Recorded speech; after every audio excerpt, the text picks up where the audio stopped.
ಏನು? ಜರಾಸಂಧನಲ್ಲಿ ಯುದ್ಧಕ್ಕಾಗಿ ಬಂದಿದ್ದೇನೆ. ಪದ ಮಧ್ಯೆ ನಿನ್ನನ್ನು ನೋಡುವಾಗ ರಾಜಕುಮಾರಿಯನ್ನು ತೋರ್ತಾ ಇದೆಯಲ್ಲ, ಯಾರು? ನನ್ನ ಮನವಿಹಾರಕ್ಕೆಂದು ಬಂದೆ ಮಗದ ಬೋಪನು.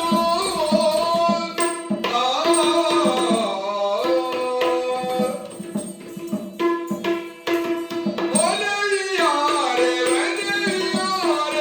ಒನವಿಹಾರಕ್ಕೆಂದು ಬಂದೆ ಮಗದ ಬೋಪನು. ಜನಕ ನೆನೆಗೆ ಆಸ್ತಿಯೆಂದು ಕರೆವರೆಂದನು.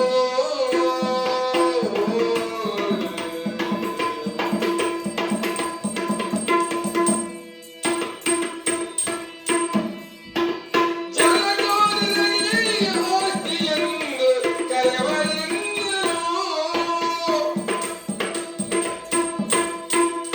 ರಣಕ್ಕೆ ಕಾರಣಗಳೇನು ಗೆಲ್ಲಲು ಸುಲಭವೇ. ರಣಕ್ಕೆ ಕಾರಣಗಳೇನು ಗೆಲ್ಲಲು ಸುಲಭವೇ.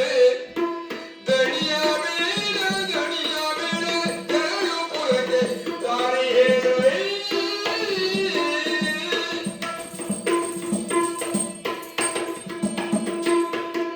ರಣಕ್ಕೆ ಕಾರಣಗಳೇನು ಗೆಲ್ಲಲು ಸುಲಭವೇ. ದಣಿಯಬೇಡ ತೆರಳು ಸಾರಿ ಹೇಳುವೆ.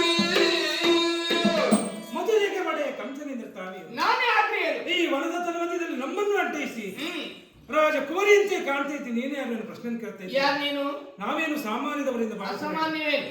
ಮಗಧೇಂದ್ರ ಜರಾಸಂಧನ ಮಕ್ಕಳು. ಹಾ. ನನ್ನ ಹೆಸರು ಅಸ್ತಿ ಅನ್ನೋದಾಗಿ, ಓಹೋ. ಪಕ್ಕದಲ್ಲಿ ರತ್ತವಳಿ ನಿಂತಿದ್ದಾಳೆ ನನ್ನ ತಂಗಿಯಾದಂತ ಪ್ರಹಸ್ತಿ ಅನ್ನೋದಾಗಿ. ಹಾ. ನಾವು ಇಲ್ಲಿ ಬರೋದಕ್ಕೆ ಕಾರಣ ಉಂಟು. ಯಾಕೆ ಬಂದೆ? ನಮ್ಮ ನಾಡಿನ ಕ್ರೂರ ಪ್ರಜೆಗಳ ಹಾವಳಿಯನ್ನು ತಡೆಗಟ್ಟುವುದಕ್ಕಾಗಿ ಹಾ. ಶಬರರ ಜಾಲವನ್ನೆಲ್ಲ ಕೂಡಿಕೊಂಡು ಬಂದಿದ್ದೇನೆ. ಹ್ಮ್. ಮತ್ತೊಂದು ವಿಚಾರವನ್ನು ತಾವು ಹೇಳ್ತಾ ಇದ್ದೀರಲ್ಲ, ಏನಂತ? ಇಲ್ಲಿ ಅಧಿಕಾರಿಯಾದಂತ ಜರಾಸಂಧನು ಗೆಲ್ಲುತ್ತೇನೆ ಎಂದಾಗಿ. ಹೌದು. ಅದು ನಿಮ್ಮಿಂದ ಸಾಧ್ಯ ಇಲ್ಲ. ಯಾಕೆ? ಯಾಕೆಂದ್ರೆ ಹಾ. ಅತಿ ಪರಾಕ್ರಮಶಾಲಿಗಳು ಹೆಣ್ಣು ಮಕ್ಕಳು, ಹ್ಮ್. ಸಕಲ ವಿದ್ಯಾ ಪಾರಂಗತರಾಗಿದ್ದೇವೆ. ಹಾ. ಹಾಗಾಗಿ ನಿಮ್ಮ ಶಕ್ತಿ ಸಾಮರ್ಥ್ಯ ಏನಿದ್ರು ಮೊದಲು ನಮ್ಮ ನನ್ನ ಎಲ್ಲ ಕಾರ್ಯವರಿಗೆ ಹರಿಯ ರಾಜ್ಯನು ಮುಂದೆ ಬಂದು ಹೋದಂತಾದ್ರೆ ಹಾ. ಲೆಕ್ಕಿಸುವ ಮಗ ನಾನಲ್ವೇ ಅಲ್ಲ.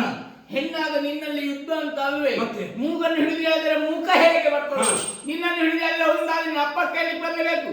ಸಿದ್ಧವಾಗಿದೆ. ಇದರ ಅಮ್ಮಿಗ ನಾನಿನ ನಂಬಿಕೆ